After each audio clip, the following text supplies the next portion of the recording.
Good evening, everybody. It's just after 7 o'clock on my watch, so we'll make a start. Thank you so much to everyone for coming along to our Royal Scottish Forestry Society talk this evening. My name's Kat Wilson. I'm the Executive Director of RSFS, and if you'd like to find out more about what we do and any future events you can join us at, please just look at our website. In terms of the format for this evening, we aim for these to be relatively informal events, so if a question comes to you whilst our guest is speaking, feel free to type it into the chat box and we'll pick it up at the end, or you can wait until the end and ask your question when we'll have time for a Q&A section. We've got such an interesting topic tonight. We're going to be exploring the incredible archaeological and historical narratives that can be found within the nation's forests and how Forestry England has influenced these. So, our guest speaker tonight is Dr. Lawrence Shaw, who is the lead historic environment advisor for Forestry England. And I'm sure he'll tell us a little bit about what his role entails, as well as telling us how humans have shaped the nation's forests. So if I can just hand over to you, Lawrence, we look forward to hearing your talk tonight. Thank you very much. Let me just share some slides.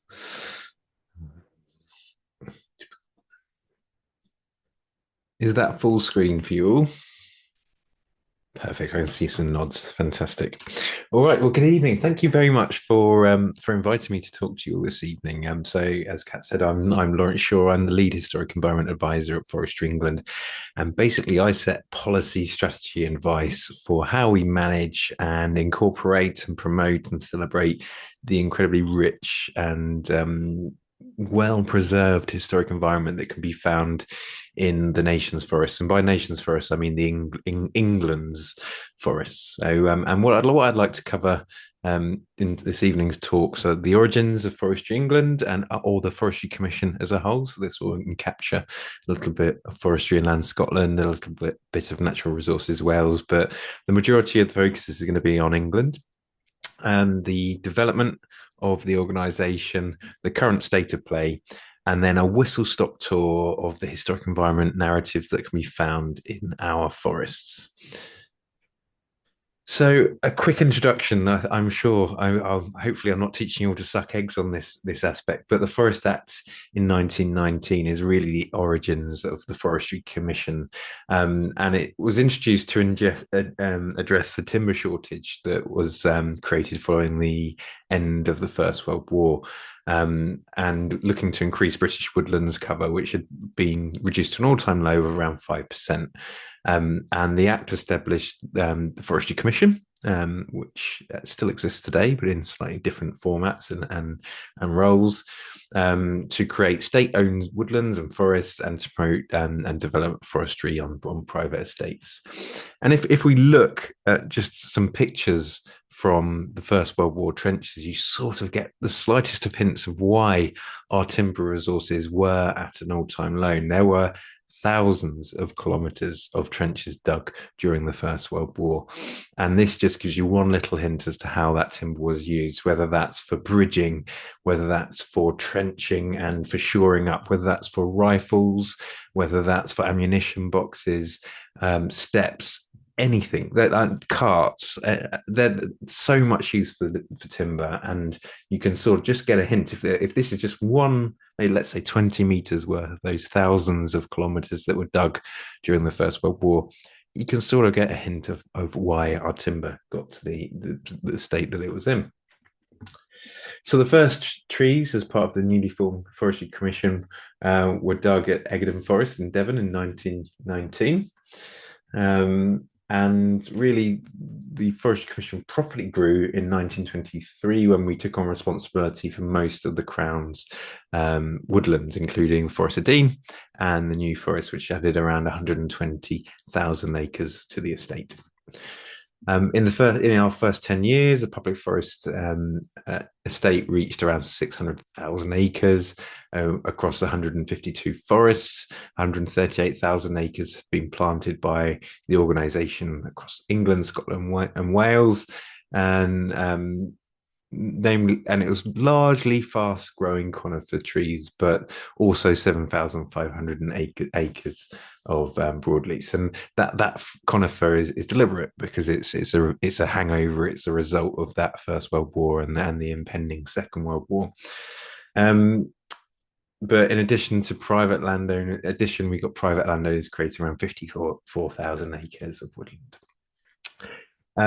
Second World War comes along, and again, it's recognised in Britain. Britain's survival in wartime has twice now been at risk due to the lack of homegrown timber reserves. And during the war, the country had consumed around a third of its national timber supplies. And as a result, it was decided that forest policy is important enough to have its own direct ministerial responsibility. And I mean, we could go into so much detail into so many years, but I'm going to get to the really juicy bits of the archaeology and the heritage. I'm just going to skip through some of the key dates now. So in 1956, we saw 1 millionth acre planted. In 1963, first landscape consultant, a lady called Sylvia Crow, who is incredible, and I could do a whole presentation on in her own right, but I won't. And I just say go away and look her up. She's fantastic. We had our first wildlife officer appointed in the organisation in 1964 in the New Forest. In 1964, also, there was unlimited public access. 1971 went to metric, so 8 hectares over acres. 1975, Dutch elms disease had a huge impact. 1976, 2 millionth acres. And in 1976, also, we saw our first woman forester in Fiona Fenton.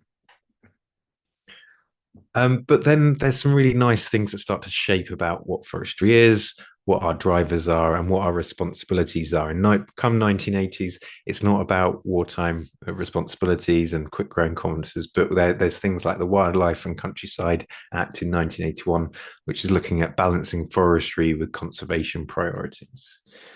And in 1988, the Forestry Commission gets its first archaeological consultants. That's Peter Fowler, who was then followed by Tim Yarnell, my predecessor, as the lead historic environment advisor. But to that date, and then up until recently, the whole responsibility has been identify, protect sites of interest, and move on. So it's not about that recreation offer. It's not about enhancing the way that perhaps we do the natural environment, but just look for important things, avoid them, and crack on with your forestry. Other key dates: 1997, forest researcher established. 1999, the UK forestry standard is introduced for the first time, has a whole chapter dedicated to the historic environment.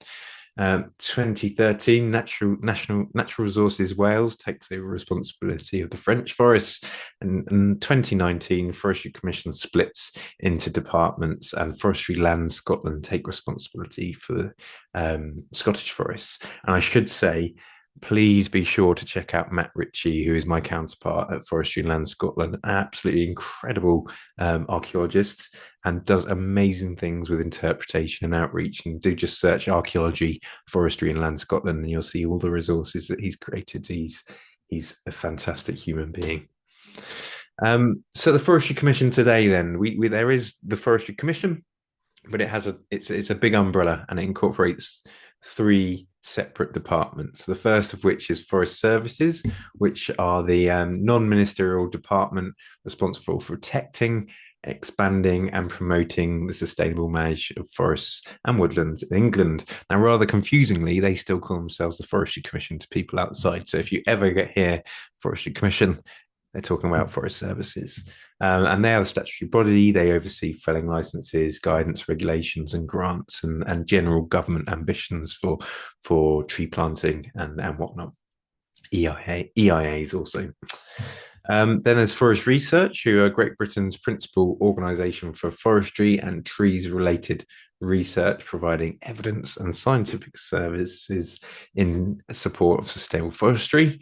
They're kind of cool. They do a whole variety of stuff, from looking at climate changes and pests and diseases to the best types of trees to plant in the best type of conditions, to looking at socio and economic influences of forests, as well as the natural environment.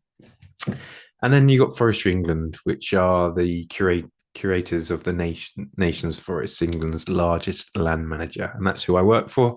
And that's who this talk is going to focus on going forwards. So, Forestry England today, we have over 1,500 forests in England, which cover 250,000 hectares. And we are shaping landscapes for people, wildlife, and timber. We've got around 1,800 miles of trails, and we supply England's largest amount of sustainably sourced timber. And we're caring for important habitats, wildlife, historic environments, assets, and we are standout recreation provider, even if I do say so myself. The organisation is a big old area of land that we cover, so we're split into 6 districts: North, Yorkshire, Central, West, East, and England.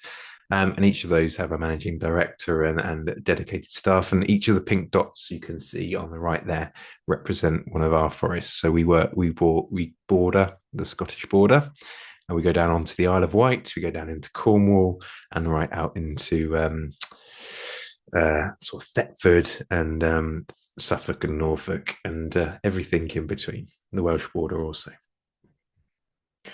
So what does forestry involve? Obviously, we plant trees, and we're just in the process of, we're currently acquiring around 1,000 hectares of land every year and planting these on behalf of DEFRA and the nation. And this is a nice picture of a site up in Northumberland with established coniferous woodland up the top there, reasonably recently planted woodland here, and this bit of grass you can see is just about to have new trees planted in it as well. But also management and felling. So going in with large modern machineries, removing timber, restocking, putting up stocking piles, going in, clearing brash, getting sites ready, and selling timber as well.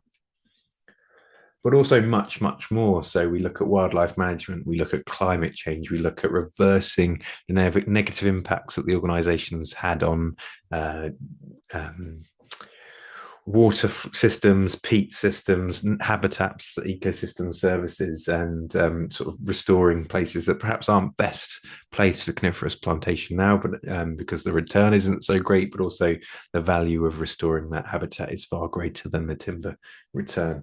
We're looking at restoring or reintroducing species like beavers. We have some fantastic cycling resources and other access, but then also it all comes back to sustainable timber management and sales. So how does forestry interact with the historic environment? So we have the UK Forestry Standard and UK Woodland Assurance Standard, both of which that we have to adhere to as a responsible organisation, and both of which have a historic environment chapter which sets out our legal requirements, our best practice, and our responsibilities for the historic environment. But also we have hugely varying landscape types and cover. The way we've acquired our land over the 100+ years that the Forestry Commission has been around has generally meant the rubbish bits of land that people don't want has been sold off and given them to us to plant timber. Now, by rubbish, what I mean is it's not very good for arable processes. It's not got any other decent value. You might be able to turn out a few animals on it, but otherwise it's not of high value. But from a historic environment perspective, it's hugely, hugely value and hugely, hugely diverse. So we have this amazing window into the English landscape in terms of every possible landscape type and cover that you can imagine, whether it's heathland, whether it's chalk downland, whether it's acidic igneous rocks, and or just the Lake District, the Peak District, all these incredible, unique landscape types. We own just a little snippet of it with different types of tree cover, whether it's open, whether it's forested, whether it's coniferous, whether it's broadleaf. And everything that came before it is just sitting there on our land. And that land acquisition is really variable as well, because people are shelving off their land at the end of the Second World War to sort of combat inheritance tax and things like that. So we're inheriting parks and gardens and giant landscapes and things that just no one else is, the variety just no one else is seeing. But what's great about forestry is the level of preservation that we see, because you're not seeing enduring damage, regular ploughing taking place. And even when we inherit land that is arable, that ploughing ceases. And then you've now got trees that are going to slowly grow in place and not really modify or influence that archaeological record too much. And I just wanted to use this as an example. This red triangle here represents a scheduled monument in England. So this is one of the best archaeological sites and monuments in the country. It's preserved and protected by government. If you want to do anything to it, you have to get permission from the Secretary of State to modify it in any shape or form. You can see this is on arable land all around here. And when we look at something called LiDAR, which is this 3D mapping that allows us to see beneath the trees, an aeroplane flies over our forests, sends out lasers. Those lasers find gaps in between the tree canopy. They bounce back. We can create this high detailed 3D model of the surface beneath the trees. We can peel those trees away. And when we do that, we get an image that looks a bit like this. And actually, what you can see is this nationally protected monument in red here. It's actually a bit rubbish. So this, I should say, this is a Romano-British Iron Age sort of Celtic field systems. It's known as in the South Downs. They're called ladder field systems, and largely in this nationally protected monument, it's been largely ploughed out. You can see a few lint chips coming down here, but in our forests, if I go back one, in this lovely forested area up here, the preservation is spectacular. And that is purely because that land wasn't opened up to ploughing in the South Downs. It had trees on it. And now we can see this beautifully preserved relic, 2,000-year-old arable field system and landscape that just would have been lost if modern ploughing and farming processes took place across it. The historic environment's really varied. So it includes buried archaeological features. So we look here, this is a chap called Rob who's digging a First World War trench in Sherwood Pines. And just down here is the floor surface of the First World War soldiers who dug these training trenches, walked on. We can have earthworks. This is a medieval moated villa site, moated manor site in Thetford Forest. We can have buildings. This is a medieval rabbit warrening lodge down here. We can have landscapes and designed landscapes. This is Linford Hall, famous. It used to be the Forestry Commission's training site for all our foresters. Then it was used to film Dad's Army, and now it's a wedding venue. But this was a giant house and garden. We managed the gardens attached to that house. Individual finds. This young chap with the boots you can see here got a metal detector on his for Christmas 3 years ago. Left the car park, swung his metal detector, heard a beep, and found 14 Bronze Age bronze palisade axes just in the roots of our trees. I should say metal detecting isn't allowed in our forests, but we didn't prosecute him. We just said, please don't do it again, and celebrated the fact that he found this beautiful treasure hoard. Veteran trees, this beautiful pollarded oak in the New Forest, probably my favourite tree in the country, I think, but linked to shipbuilding in the post-medieval era. And then cultural landscapes. Again, Forest of Dean, the New Forest. These chaps here, ponies, New Forest ponies, are known as the architects of the forest, and we support those. We manage around 2,000 hectares of lowland heath, and the largest amount of lowland heath in Western Europe. We look after them on behalf of the nation. And these ponies were turned out by William the Conqueror 1,000 years ago, and it's a practice that's still happening today. Types of sites that we look after. We've got 82 listed buildings. These are nationally significant buildings based on their design or their age or their preservation. We've got around 750 scheduled monuments. These are archaeological sites and monuments that are so important and that they are protected by law. We have sites in 4 World Heritage sites. We have conservation areas, regionally allocated areas that are historically significant and protected by the local government. We've got around 30 registered parks and gardens. One definite battlefield, maybe a second one, maybe the Battle of Hastings is on our land, to be confirmed. Protected military remains and aircraft sites, many. And we've got close to 100,000 undesignated sites and monuments. And by site, these could vary from artifact finds like that young chap with his metal detector to saw pits to Roman villas and everything you can possibly imagine. And these images here just show you the designated sites we've got. So listed buildings and scheduled monuments, and they show that spread. They show there's a real bias to the Bronze Age in terms of around 424 of our nationally protected sites have come from the Bronze Age, but a really, really broad time range from the Paleolithic, talking tens, if not hundreds of thousands of years ago, to 20th century, Second World War sites that are protected nationally, and absolutely everything in between. And when we start to delve into some of these time periods, we can start to allocate thematic links to those as well. So we have religious, as you might be expected, religious, ritual, and funerary. That's a large part of that Neolithic and Bronze Age burial mounds, stone circles, cairns and kists. Then we have things like defense, and that could be anything from military during the Second World War, but also the interaction with Scottish raiders and then Iron Age hill forts. All of these I'll come on to in more detail. And then individual sites, we look at warrens, boundary stones, complexes, milestones, hill forts, settlements, burial mounds, cairns, shielings, and 140 others. So it's really rich, it's really varied, and really, really fascinating. And this is just our designated sites. This isn't touching on the 100,000 odd sites and monuments that aren't protected. So what I want to do is just give you a taste of our archaeological timeline. And I'm going to start in the Paleolithic and then come all the way through, like a slice of time through our dendrochronology would here, all the way through to the history of the Forestry Commission. I'm going to try and be as quick as possible and stick to time. But Kat, if I start waffling, please just speed me up.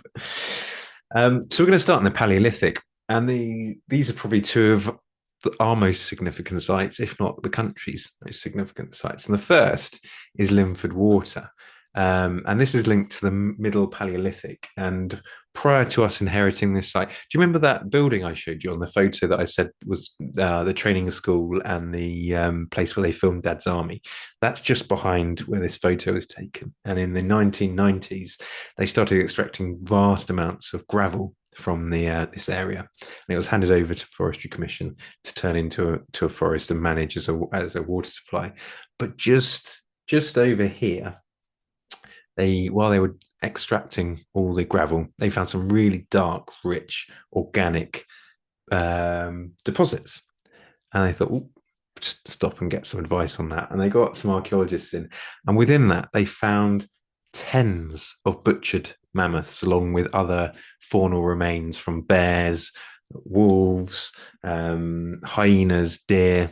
But the mammoths were spectacular. And I don't know if there was a program with David Attenborough maybe in the last 5 years about Mammoth Graveyard.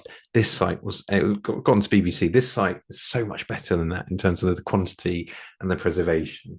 But what was really cool was within these dead mammoth remains, and here's one of the skulls with the tusks coming down here, and a tusk from a separate mammoth just down over here. In fact, these are two separate mammoths, and this is one here, my mistake. But were tens of these Neanderthal hand axes. And actually, what they discovered when they looked at the faunal remains of the mammoths is everything was there except their legs. And what they believe was taking place is that the animals were getting stuck in this very organic, boggy, wet area. They were coming to drink and feed and getting stuck. And the Neanderthals were coming and taking easy pickings, and they were cutting off their legs, effectively taking them away like a giant kebab, and going to have them for dinner and leaving the rest there to be found by archaeologists in the 1990s. So just an incredible site. And still today, they didn't excavate it all because it was too expensive. So just behind these trees, there's still some of that deposit remaining, sitting there to be excavated. The Wye Valley in the Forest of Dean is also really, really important in terms of that Paleolithic time period. Merlin's Cave and King Arthur's at Cave, the two scheduled sites that we look after. I always get these the wrong way around, but I believe this is King Arthur's on the right, and I believe this is Merlin's Cave on the left. Just here, this is like a plan of King Arthur's. These three entrances are this one and that one there. But the earliest dates of human remains, so not Neanderthal, but human remains in the British Isles, were found in King Arthur's cave, which is the one on the right, from around 15.2 to 14.6 thousand years ago. So these are really, really early humans. Um, they also found beautifully worked flint tools. This is King Arthur's cave. I did get it the right way around. These are the excavations they took and a plan of King Arthur's cave there. And they also found other faunal remains, things like woolly rhino. How cool is that? A woolly rhino. Just, obviously from much earlier deposits, but and hyenas and cave bear and other amazing things that used to roam these isles thousands of years ago. Going to take a big jump now to the Neolithic, but this is really when we start to see proper large scale monumental activity taking place in the British Isles and certainly in our woodland. So these blue dots represent Neolithic designated protected sites across our country. And the big standout ones on these are things called long barrows. And effectively what they do is dig kidney shaped ditches on opposing sides. This is LiDAR data again, and then pile it up into a big mound. And within that mound, they'll have pre-made chambers, and there'll be a big dolmen and an entrance that they'll open periodically, and they'll place remains in those chambers and bury those chambers with the spoil from those kidney-shaped ditches. So we've got one here, we've got another one just here, and then we've got a very strange-looking one down here. And this is another one in Friston. There's one just cut by, this is a wall running around here and another mound just running there. But I'd argue these are our best Neolithic sites. So this is up in Yorkshire, in Dalby Forest. And we've got something called Neolithic pit alignments. And basically what you've got are these around 8 meter in diameter pits, tens of them that go all the way across the landscape, going off that way. And either side of it is a big bank. And we don't really know what these are for. They're potentially a delineation of land. They're potentially, some people argue that they're dew ponds for collecting water. There's certainly statements. They certainly required hundreds of people to do these things. Imagine digging an 8 meter diameter pit to around the same depth as well.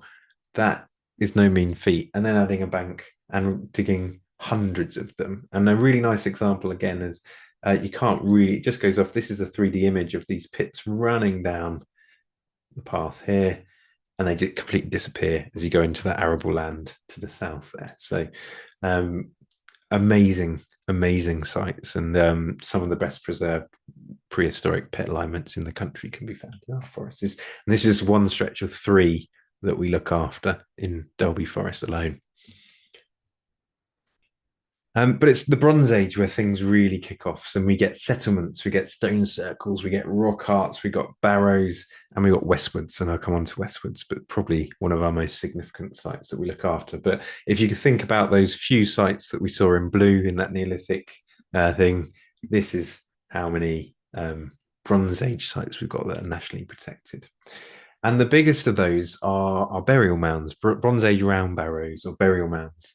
We've got 443 mounds and 449 designated Bronze Age sites. That sort of gives you an idea of how many of our designated Bronze Age sites are Bronze Age burial mounds. South Downs, New Forest, around 200 of those 400 just in the New Forest alone. And no one really talks about the New Forest, it being an amazing Bronze Age hub and an area of preservation.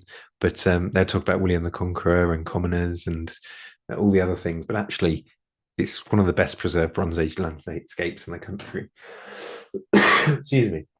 And this is actually any of these black and white images is an artist called Emily.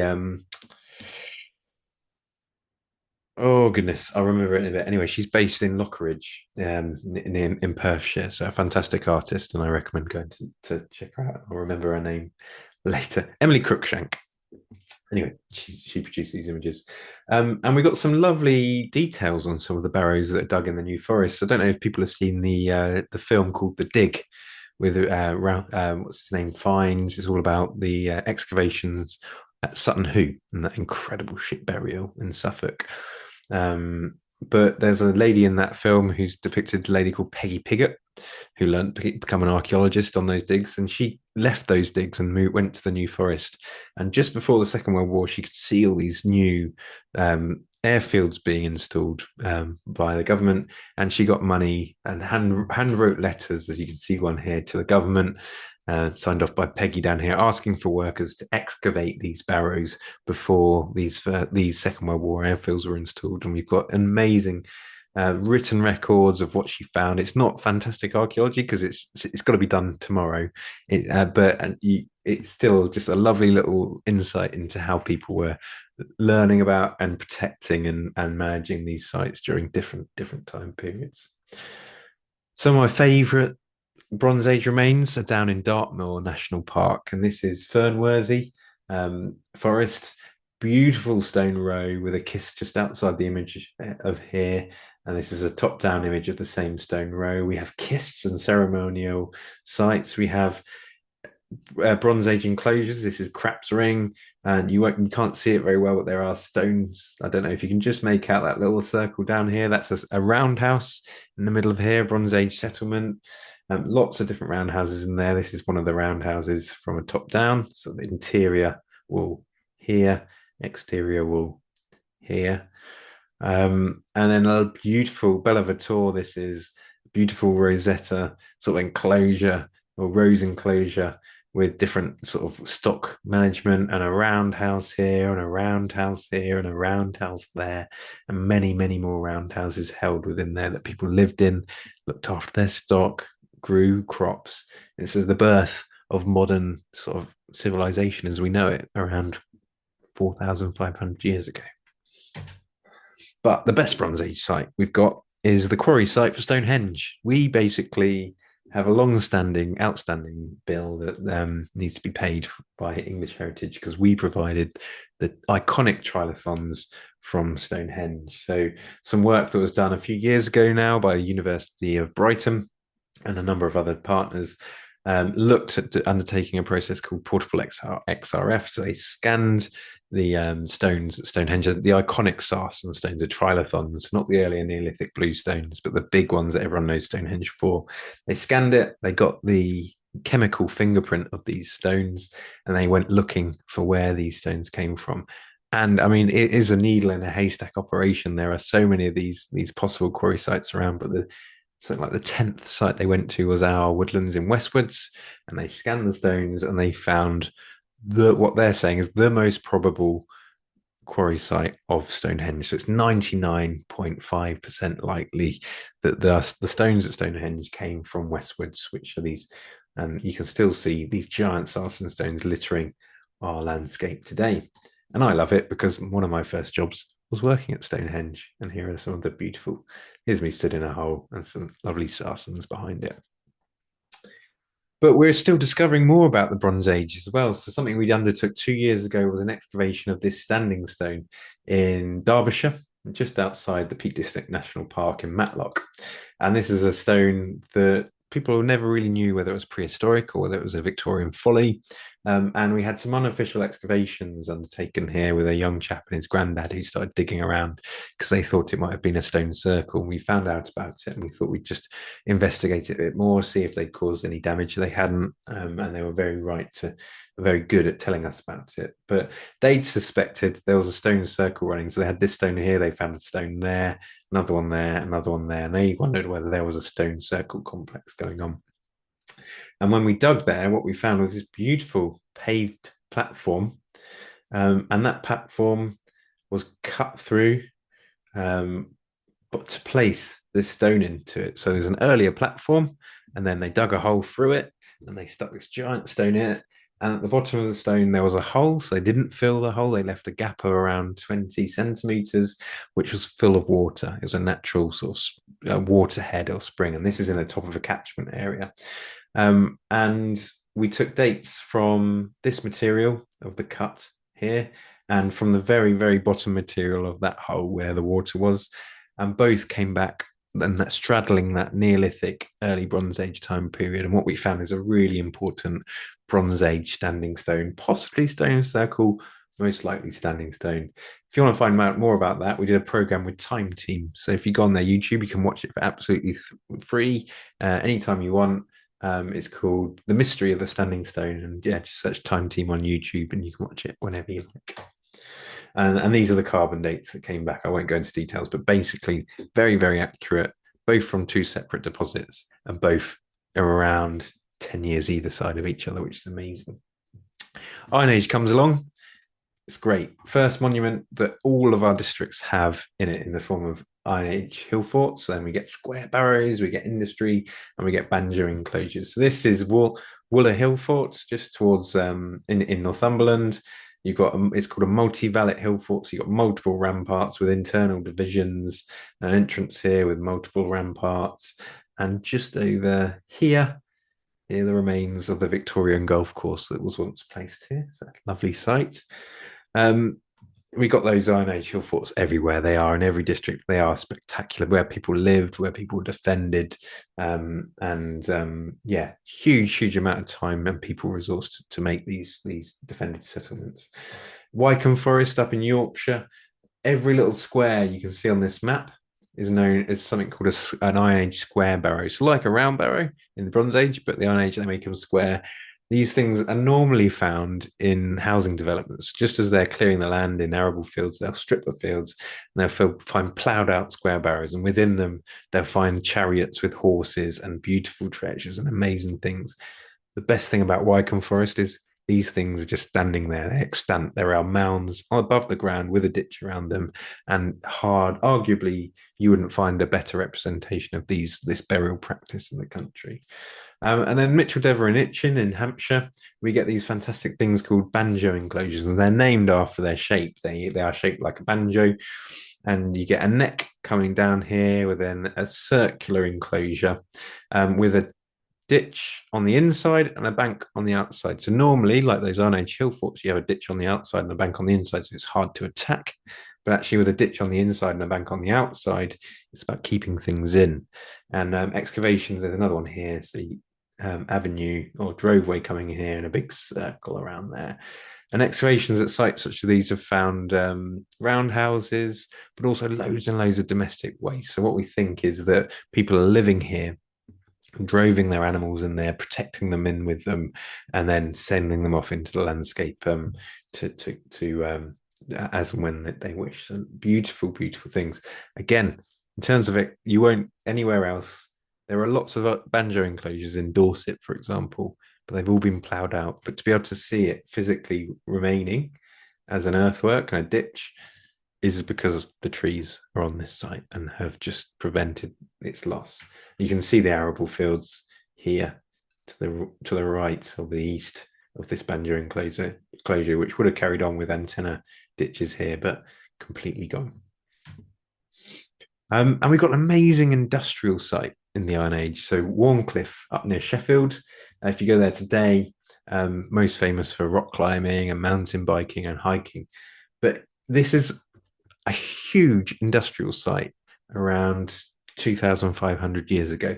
And it's all because of this little thing here. And you'd be forgiven for just thinking it's a rock, but this is the bottom of something called a beehive quern. So it would be up the other way. That's the base of it. It would be shaped like a beehive. And these are the things they're using to mill corn and wheat, not corn, sorry, but wheat into flour to create bread and whatnot. And the scale of this site, every little cross you can see on that map is a quern that was discovered by Historic England when they surveyed it. And then you've got working areas, the dark grey sort of splodges are where they're shaping them and preparing them. And then you've got pits and other activities that are taking place. But I mean, this is a site that the stone is so good. They've been here for 10 decades, making hundreds, if not thousands, of these querns to sell across the Roman Empire, the Iron Age Empire, but probably into the Roman Empire. And speaking of the Romans, this is when things really get sort of busy. and we have Roman mines, bridges, pottery production, roads, farmsteads, and villas, all in our forests. So in terms of settlements, this is the Hawks and Lake District. There's a little, you might be able to make out a little row of stones running around here, basically this saddle between the hills. Wherever you can see the bracken has been killed off is a surviving Romano-British settlement. Elston in Northumberland here. This is a little defended Romano-British settlement. Ennerdale in the Lake District, lovely defended Romano-British settlement being lost to the river down here. We have Sparsholt Roman Villa. If you're ever in Winchester by pure chance in Hampshire, and you go to the public toilets, if you look up before you go in, you'll see the mosaic that was found at the Sparsholt Roman Villa, which is in the middle of one of our forests in Hampshire. And then we have amazing pottery kilns in the New Forest, in Alice Holt, and in Savernake Forest, where if you go to these sites, if you're not careful, you are crunching on broken 2,000-year-old pottery that was just lost and broken in the kiln firing process. And we've got another Roman villa up in Queen Elizabeth Country Park in Petworth. Saxons, they follow the Romans, and we have amazing ringworks, Motte and Baileys. We have Offers Dykes. We have majority of Mercia. I'll come on to that. But these again, these are LiDAR images showing the Motte and Bailey Saxon sites, so defended castles, Baileys, and then the Mottes sort of placed around the outside. Beautiful double ring works here. But Offers Dyke, the largest human-made monument in the country, longer than Hadrian's Wall, dug ditch that separates what was, I guess, Wales then with England. This big bank and ditch running all the way across here, and you can walk Offers Dyke if you're that way inclined. It's the eastern boundary of the Saxon kingdom called Mercia, but so this is Offers Dyke running down here. But also in our forests, we've got some of the southern boundary of Mercia and southwest Saxony at Westwards, which is where the Stonehenge stones are also found. And we also have some of the northern boundary in Nottinghamshire in some of our woodlands as well. So we've got evidence of this sort of Saxon kingdom all the way through many of our woodlands. And if you do go for a walk along Offers Dyke, you get one in our woodlands. You get one of the best views down into the valleys at the Devil's Pulpit and some incredible. I think that's Fountains Abbey, but I could be wrong. I've never been to that one. I should know it really. Anyway, the Normans follow the Saxons, and their biggest footprints that we have are the New Forest and the Forest of Dean. And we still have the Verderers' courts. So the Verderers were installed by William the Conqueror to manage the commoners, to keep them in line, to stop them stealing his deer and his game, to stop them poaching, to stop them stealing wood, but also to allow them to turn out their livestock into the land that was taken off them, but are now common lands. And that role of the Verderer, who was sort of the police, the person the commoners hated the most. Now the Verderers are champions of the commoners, and they still hold courts. So at King's House in the New Forest, which is our headquarters in the south of England, we have an Elizabethan, early Tudor hall attached to our offices in Elizabethan Hunting Lodge. This is a much earlier building. This is the original Verderers' Court, which still is held quarterly in the New Forest to make sure commoners are supported. And this is Speech House in the Forest of Dean, a slightly later sort of post-medieval building, which is a building we own, but is a hotel. And actually, where you have your breakfast in the hotel, every quarter, the Verderers still meet here to hold Verderers' Court and make sure that the commoning practice can take place. And we do an amazing job at supporting this 1,000-year-old tradition across the New Forest and the Forest of Dean. Medieval period, we get royal hunting forests and associated infrastructure. We get rabbit warrening in Yorkshire and Thetford. We have one of the best preserved upland farmlands in the country at Ennerdale. Contested borders around the Scottish border, glassworks, and links to shipbuilding. So, these are just some of the sites in Thetford. This is a scheduled Warrener's Lodge in Thetford Forest. Huge industry around there that just is boom and bust over a few years and brings in huge amounts of revenue. And then no one wants rabbit pelt anymore, and that's it. Everyone's lost their jobs overnight. Again, this is a lovely rabbit capture pit in Derbyshire. No, it's not in Derbyshire. It's in Dolby Forest in Yorkshire. And it's been used as an art installation. So an artist here has created lots of clay rabbits and placed them there. It's a bit scary if you stumble across it, or a bit weird if you stumble across it at night, but interesting nonetheless. And this is one of the warrening walls you can find in Yorkshire. This is a medieval longhouse in Ennerdale that people lived in, sort of a cellular thing that would have had a thatched roof and materials stored out the back, with people living with their livestock in the central building. And then we've got basal sites, which are sort of defended farmsteads effectively, where you can, if you see the raiders coming from the north or the south, I should say, because we don't know whether this is they were declared themselves as Scottish or English at this time in Northumberland or near the border, but they would they'd have things stored down here. They'd live on the second floor.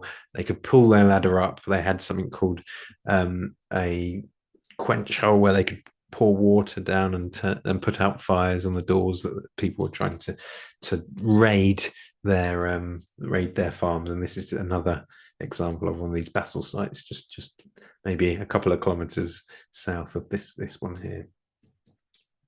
And we've got this won't mean too much, but we've got scheduled glassworks. This is a medieval glasswork that's had geophysics work and topographic surveys done to help identify its industry around incredible glass items and artifacts.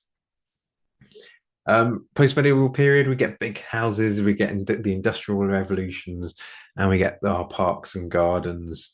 So in the Forest of Dean, we have huge industrial revolution. Some of the earliest breakthroughs of metallurgy and metalworking and industrial revolutions take place in the Forest of Dean, even earlier at places like Iron Bridge Gorge, which claim to be one of the earliest, or if not the earliest.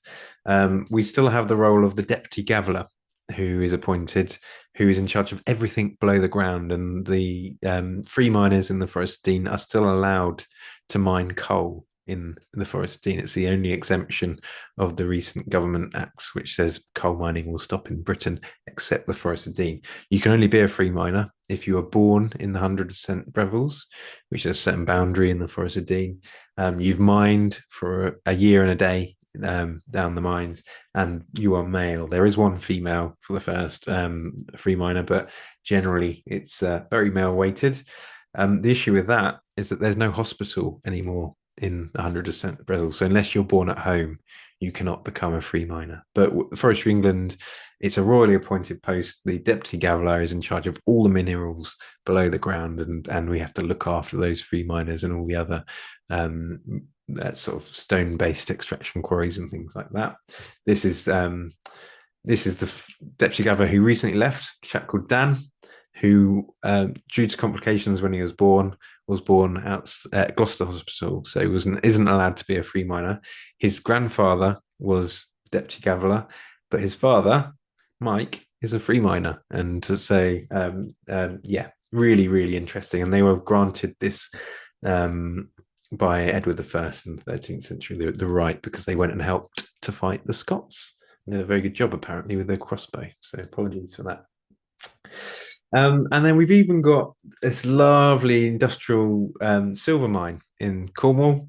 And we got records to this particular mine, which was owned by the chap who inspired Poldark. So we've got Poldark silver mine in one of our forests, and then the Lorraine's this lovely house in the Peak District. This is Grimshaw, the Grimshaw House in the name fails me, I'm afraid. But yeah, beautiful remains of these big stately homes in beautiful places.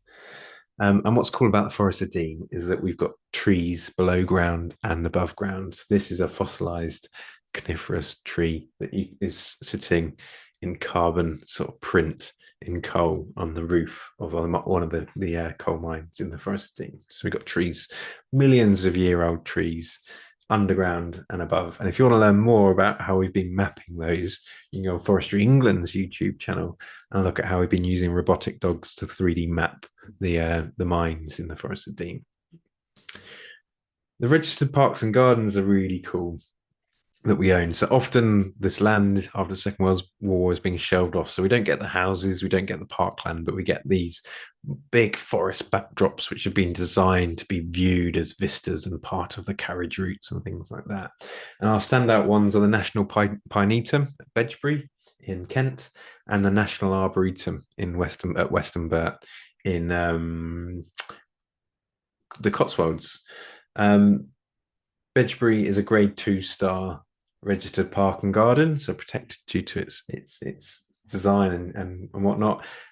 Western Burt is a grade 1 park and garden. So of all these nationally protected design landscapes, Western Burt's in the top 10% of the best. So it is incredible.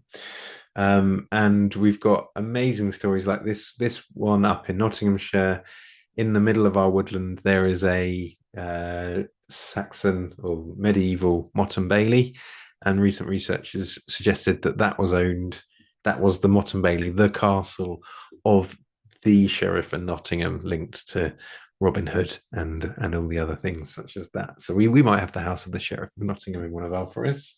But what's really cool about one of our registered parks and gardens as well is that we own Latimer Parks, and that was home of Anne Yale, daughter of Elihu Yale. I need to learn how to pronounce that. Founder of Yale University. And Yale's forestry school is the oldest continuous professional graduate school in America. So there's this lovely circle of being linked to the Yale family and forestry being offered as a degree and in this internationally renowned university and educational institute. And we own one of the forests that was created by this chap's daughter. We also have many wartime sites. So we have these lookout gun points on the Isle of Wight, which are pointed at England and Southampton and the New Forest, and these are guns to secure the Solent. We have secret buried bunkers for the Home Guard and the defence if Britain ever got taken by the Germans. And we've also got the biggest bomb that we've ever dropped on ourselves, so Grand Slam and Tallboy, which are huge bombs, and they were dropped in the New Forest. And you can still today go there and see, when it's rained a lot, the flooded crater of this huge bomb. And it was a success. And the next day they went and implemented it on a viaduct in France and Germany. And this is it. This is the bomb leaving the aircraft over Fording Bridge, and apparently the pilots were too scared to press the button over of such a big thing, so they insisted the scientists who'd done all the maths and whatnot went up with them and pressed the button on their behalf, and then they took a photo as that bomb left. I should say this is about, it's amazing really, it's about 2 kilometers from where the site left, so how far it travels after it goes is spectacular. But also in wartime we go full circle. And this is some work that was recently done in Nottinghamshire at Sherwood Pines. And prior to this work, so they commissioned really high resolution LiDAR 3D mapping of the area. And what they found was around 65 kilometers of First World War training trenches. And that's what you can see here. So these little crenellated wiggly lines are depressions, and they were dug by at any one time. Clipston Camp had around 15,000 troops learning to be soldiers in the First World War here.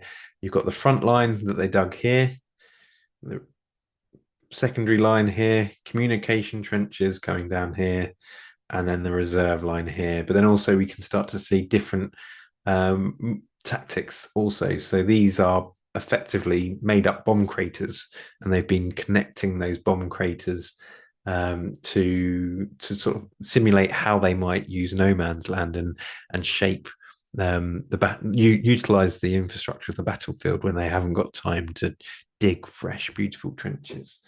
But it brings us back full circle to that image that I showed at the start there in terms of the timber resources. But these trenches of that LiDAR work they did, they only survive in our woodlands. And those woodlands are only there because those soldiers won the First World War and they gave a sacrifice of their majority of them lost their lives. But because of that war and that success, the Forestry Commission was created. These pines were planted in Sherwood Pines, and these trenches survive as a lasting memory of those soldiers during their training. We did a great project with a charity called Operation Nightingale, which are linked to the Ministry of Defence and Time Team. And we excavated a series of the different trenches here to see what we could learn. Typically, the Forestry Commission, after they inherited it, were very tidy and took away absolutely everything. So we didn't find too much, unfortunately. But we did find this beautiful floor, trampled floor that the soldiers sort of walked. And if you'd like to learn more about that, Time Team created an episode with us. So Forest Frontline on the Time Team YouTube channel. Again, it's free and you can watch it whenever you like. And if you want to look, we've also got our own video with a bit more substance and links to the Forestry Commission in that as well on our own YouTube channel. So do check those out. But we're into modern history now, and we got the planting of Western Europe's largest man-made forest in the 1920s, Kilda. And with that, you get an associated village designed and laid out by that fantastic lady, Sylvia Crowe. You get reservoir. You've got a whole new industry. And if you think about Northumberland National Park today, their special quality in the World Heritage Site is that they don't want trees. But the reality is there's over 100 years now of tradition and culture and employment and generations of grandfathers, fathers, children, grandchildren who have become foresters, who have been employed, who appreciate the wildlife, the trees, the practice, the landscape. And yeah, Kilda Forest has brought that with it. Coming to an end now. I think I'm doing all right for time, but I should say we are still creating new woodlands today. We receive huge amounts of money from DEFRA to because we're seen as a successful deliverer of woodland creation, and we are inheriting new land. We've got things like the UK Forestry Standard and UK Woodland Assurance Standard, which means we are following best practice for the historic environment. We aren't planting coniferous woodland all over it, but we're leaving it in space, and we're taking out of enduring damage. So a lot of time, in a lot of instances, we're taking things like this beautiful prehistoric enclosure with associated roundhouses out of regular ploughing. It will now be an open space and it will be accessible to the public to appreciate and learn about. We've got a new early medieval metalworking site. And these lines represent a Roman villa that was dug in the 1970s. You can just about make out the line of the wall coming around here. And then they never wrote it up, they never filled it in, they just left it. And we've now inherited it so we can start to learn about it, look after it better. And yeah, for the next 3 to 5 years, we'll still be planting at least 1,000 hectares of woodland and inheriting new sites as we do that. But also, we do amazing things with our heritage. We have interpretation boards, we have apps where you can go on cycle trails and it pings and it will show you a photo of what the Forest of Dean was like 100 years ago. We name our cycling trails after regionally significant individuals. We develop art programs based on the history. We create interactive things in our toilet windows. I'm not sure if Roman pottery was made in the toilet here at Alice Holt, but certainly close by. We've got reconstructed trenches at Sherwood Pines, audio recordings, and interactive digital boards. I'll just finish up by saying you can find out for free so much more about all of this if you Google rooted in history, Forestry England. You'll find a digital copy of our new publication, which came out last year, and it sort of goes through all our different districts and pulls out some really nice stories and narratives about the different sites and goes into a lot more detail about some of the sites I've spoken about today. And just a sales pitch, you can become a member of Forestry England and get access to our car parks and amazing resources. But I'll leave it at that. Thank you very much for listening. Oh, thank you very much, Lawrence. That was just the most fantastic hour of time travel. I really enjoyed the whole journey. We're at time, but I wonder if there's just a couple of minutes spare if anyone's got a question that they would like to put to Lawrence. Now's the time. Either pop it in the chat box or just unmute and ask it away. Any questions? Whilst people are just thinking of a question, Lawrence, perhaps I could ask just what was it that brought you personally into this area of kind of forest archaeology? It seems such an interesting niche, but what was it that drew you to that particular career? I was very fortunate. So I'm a landscape archaeologist by trade. So I like looking at scale and survey and walking around and looking at lumps and bumps. And I was employed as a community archaeologist in the New Forests. And during that time, we sort of had a contract imposed on me to deliver with Forestry England in the south, and that's sort of where I cut my teeth. So I'd go out with foresters, they'd teach me about forestry, and the more I went out with them, the more I realized the richness that was found in these woodlands. And sort of as soon as I knew this my current job existed, it was my ambition to get to it, and I managed to get there. Amazing. Any questions for Lawrence? David's got his hand David, I up. see your hands up, David. Yep. Yeah, yeah. Thanks very much indeed, Lawrence. Really, really interesting. So many things I learned. I used to work in Thetford Forest many years ago, so very interested to hear about the Lindford mammoths. Ah, yes. But what I was going to ask you is, you talked, for example, in the First World War trenches and so on, about how LiDAR images had showed things that hadn't really been touched by the forestry. But on new planting sites, we often hear concern from archaeologists about how the forestry planting is going to damage the site. And I wasn't quite sure how you reconcile those two. Yeah, so I guess there's a difference, I guess, between the two things there. And so one with the trenches, for example, they are within established forests. So those trees have already been planted over the archaeology, and now it's for us as a responsible land manager to What I'm identify. getting at is whether there was ploughing at the time those trees were planted, if you see what I Quite mean. probably, quite probably, because but also you got to bear in mind that at the time they were planted, they weren't classed as archaeology. It was maybe 10, 15 years after those trenches had been created. Yeah, Now, yeah. in modern, so that's the first point with the existing forest management. With woodland creation today, we have to follow UK forestry standard, which says if there is a known site, you will not undertake activities that will interact with that. So you will not plant Yeah. trees directly on it. You will not plow it. You will not ready the ground in advance. That site is effectively removed from your design and your proposal. So to get through your environmental impact assessment and get your permission for woodland creation, you'd have to be able to demonstrate you followed those best practices. Mm-hmm. So perhaps the answer is that in those sites the ploughing was very light, shallow ploughing at the time the trees were originally established. Wholly variable. I think some of the sites they went deep. We've got sites in Northumberland where they've destroyed some sites, but it was a different time, and it's post-war. The drivers, again, it's lovely now. We've got drivers from DEFRA that say we're going to look after wildlife, we're going to catch a carbon, we're going to encourage public access. At that time, we've just won a first or a second world war. We need to make sure we've got jobs. We need to make sure we've got sustainable timber, and there's nothing else that is a priority. So, and they would have made any landscape plantable at whatever cost, and in some instances they did go pretty deep. Yeah. Thanks so much. Thank you. And maybe time we've got one last question that's just coming on the chat. So Wilma asks, with LiDAR and DTM, how much of the forests have now been surveyed for archaeological sites? So are there any missing treasures, do you think, that we haven't Oh, found? plenty. Oh, absolutely plenty. So all of our forests are surveyed, and you can access it on the Environment Agency website in England and elsewhere and in other countries. But for archaeological purposes, very few is the answer. And we're just developing a national lottery bid where we're looking we can't look at all our estates too big, but we can sort of kickstart things. So we're going to look at all of our holdings in national parks, which is about 85,000 hectares.